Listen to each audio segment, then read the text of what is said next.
Welcome to Soul Conversations, as deep calleth unto deep. A truly fundamental question, one that's echoed in the minds of thinkers and seekers for millennia, still whispers, who is God?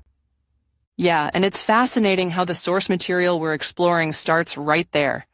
It doesn't jump straight into the human side of things. It wants to set up this framework first for understanding the divine and all that's expressed from it. Exactly. And right away, one of the things that really jumps out is, well, there's no description of God having a human form. That really shakes your perspective, doesn't it? Makes you think beyond those familiar images. It certainly does.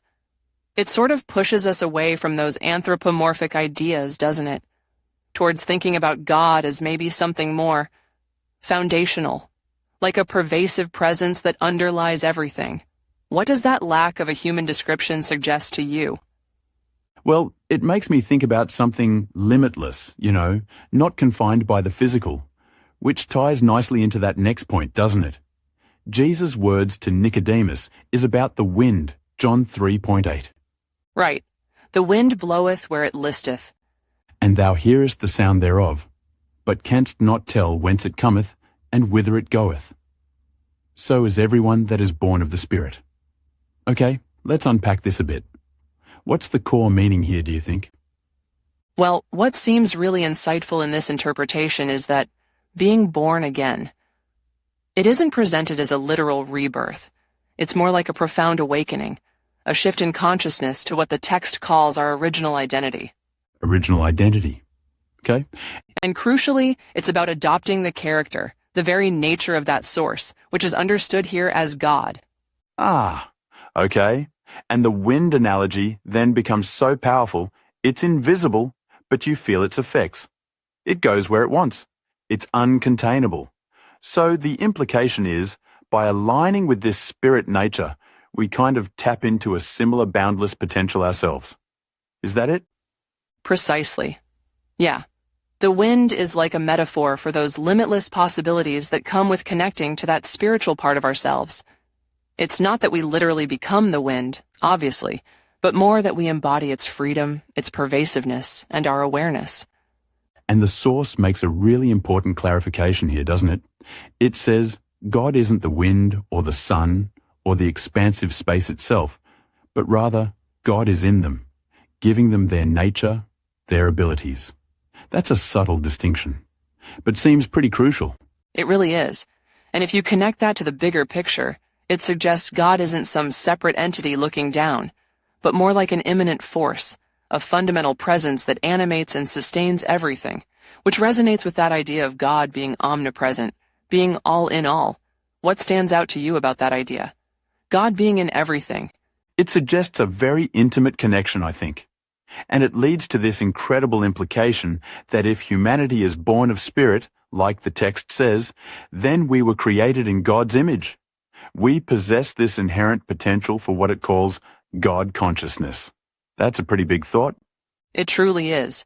It implies our fundamental nature is actually divine and that the journey of life is maybe essentially about recognizing and expressing that divinity that's already within us, which seems to align with that sentiment in John 3:1, God's love for the world, the desire for everlasting life for us. But then, the source introduces this idea that seems almost contradictory, that God drove Adam from this state of bliss, pushed him into sensual experience and, well, disorder. That feels like a sharp turn. How do we square that?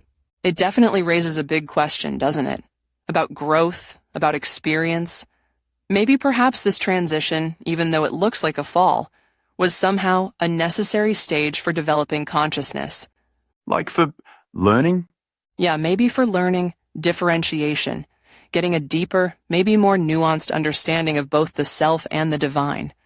It makes you wonder why that kind of experience might be needed. And it's at this point, then, that Jesus Christ is presented as God's lifeline is the term used for humanity to return to its original self. But, and this seems key, the source is very clear.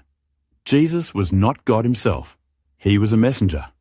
That's a really central point in this particular perspective, yes. Jesus' role is shown as a guide, sent to bring God's message, a message of repentance and to offer a way back to that original God consciousness. And the emphasis is on belief in that message being the guarantee of immortality. And that part about Jesus' selflessness, directing people to believe in the Father even if they didn't believe in him. That really underscores the messenger role, doesn't it? It does. He wasn't drawing attention to himself, but pointing beyond. It keeps the focus on the ultimate source, the Father, rather than just on the intermediary. The journey, according to this view anyway, is about reconnecting with our inherent divinity, not solely focusing on the messenger figure.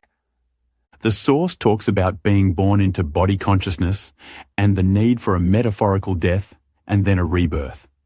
To our original self, that sounds profound, like a major shift. It really does. It suggests that our normal way of seeing reality, is heavily influenced by our physical senses, our ego. That needs to be transcended somehow, to get access to that deeper spiritual awareness. The death here seems to mean letting go of that limited consciousness. And the rebirth is the awakening. Exactly. Awakening to our true divine nature. And how they interpret Jesus' statement, I am in you, you in me, and I in the Father. That's quite specific too. They explain it as this very process of transformation. Being in us is Jesus regenerating ourself into our divine, and then being in him is our changed selves reconnecting with divinity. His message or influence enabling that change within us. That's a very particular way to understand that verse. It definitely offers a framework for understanding that interconnectedness, not as a literal merging perhaps, but as a transformative journey. Our consciousness gets reoriented towards the divine, helped along by Jesus' message and example. So it's like Jesus' message helps us realign our consciousness, and that realignment lets us reconnect with the divine, with the Father, a step-by-step thing. That process seems to be the idea presented here. Okay, so if we find ourselves in this state of body consciousness now, the Source suggests it's basically a result of Adam's experience coupled with natural evolution. The narrative implies that, yes, that Adam's move into sensual experience kicked off a path of natural evolution, a development of consciousness that became really deeply tied to the physical world. And this process maybe gradually obscured that original spiritual nature. Right? It got covered over in a way. And then, this evolutionary path gets interrupted by what's described as God sending the waters to fall from the heavens, which is presented as a symbol of rebirth and reorganizing all the confusion that had built up. Sounds like a pretty significant intervention. It's definitely presented that way. As a divine act to address this state of, let's say, increasing disorientation, and to provide a way back towards the original intention, the imagery of falling waters, cleansing, renewal. It's quite evocative, isn't it?